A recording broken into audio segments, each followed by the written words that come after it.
Good day mga ka-EA support. Today's video, abangan na naman training natin. So yung last time naging valid na tayo, pero yung rankings natin sa pinaka clocking nun is rank number 12 lang. Ayan. Pero naayos naman din agad yon ni Sir Junboy. Ayan, maraming salamat din yun, shoutout kay Sir Junboy. So ang update, mag-aabang na naman tayo ng club training San Fernando, Pampanga. So naka-ready na lahat, ibon na lang ang kulang. So ito yung mga gagamitin natin pansalubong. Ayan, ito yung honey, instead of no nakaraan nilalagay natin sa tubig, sinalin ko na dito sa empty dropper container ko noong nakaraan. So nilinis ko na to para less contaminate or hindi ma-contaminate yung honey na nilagay natin dito syempre. Tapos yung pang-clock natin, yan, cellphone ng anak ko gamit ko. Tapos pang-alog.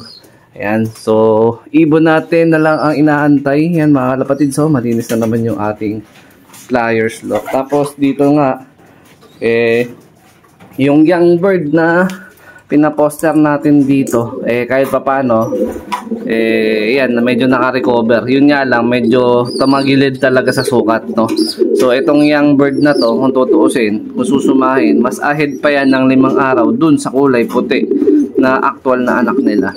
Pero dahil nga hindi to masyadong nasusubuan, especially nung pinaka magulang talaga, hindi ko alam kung bakit hindi na lang sinubuan after 7 days. So sinubukan kong ipaposter dito. So medyo less din yung subo na ginagawa na itong magpares na to dito. So ang ginagawa ko, sinusuportahan ko na lang ng mano-mano na pot-pot. Tapos binibigyan ko ng mga seeds para at least yun nga, maging okay yung kanyang kalagayan.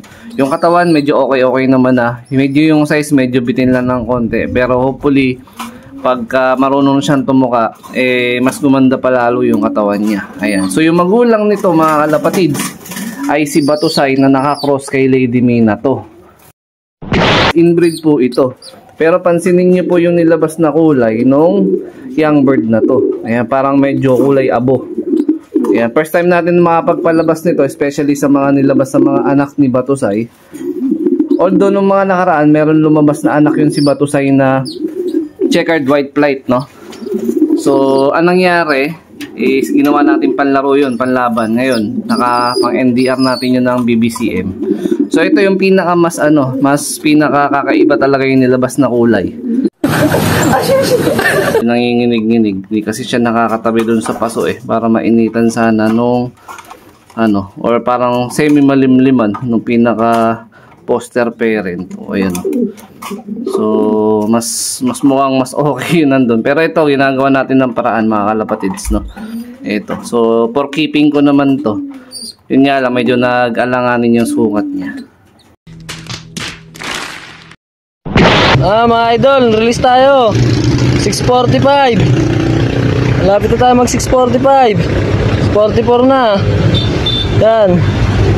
Location natin. Yan. Yan si Kuya, oh. Kaya sabihan kita ya. Ano ya? 10 seconds. 10 10 9 8 7 6 5 4 3 2 1. Sige ya. Dahan-dahan lang ha. Mga ibon. Ayan o. Ang ibon. Ayun o. Ingkot ang ibon o. Wala, lumayo na agad. Ito ang ingkot ang ibon. Wait lang. Natin. Hirap pa tumayo ah. Ay, ibon.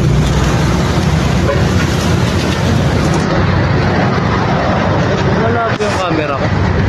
Mga ibon, mga idol. 75 years later.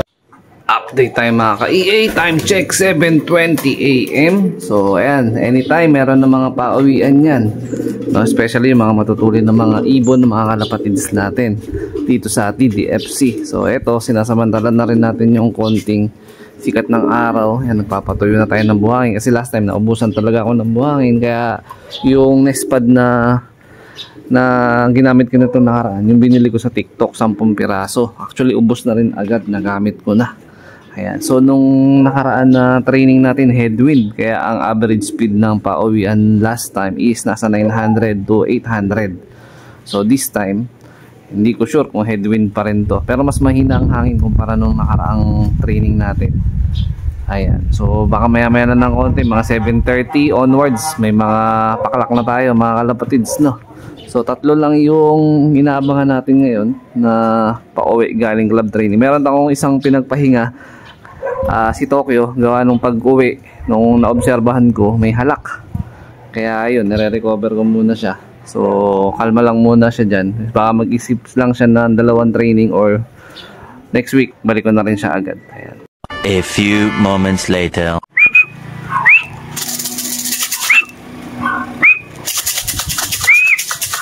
Sana tayo sa ibon, no?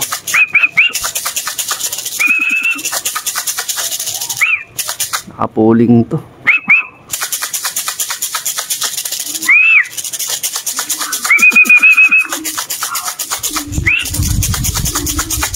Yan, baba na. Pasok, pasok, pasok. Pasok, pasok.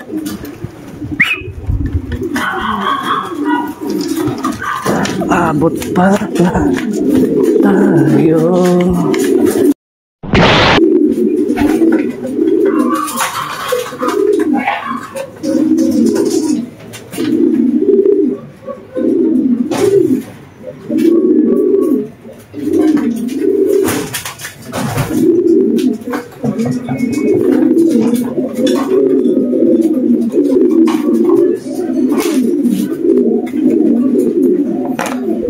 Yun mga kalapatids, nakapag-clock tayo 1,043, 49 pala.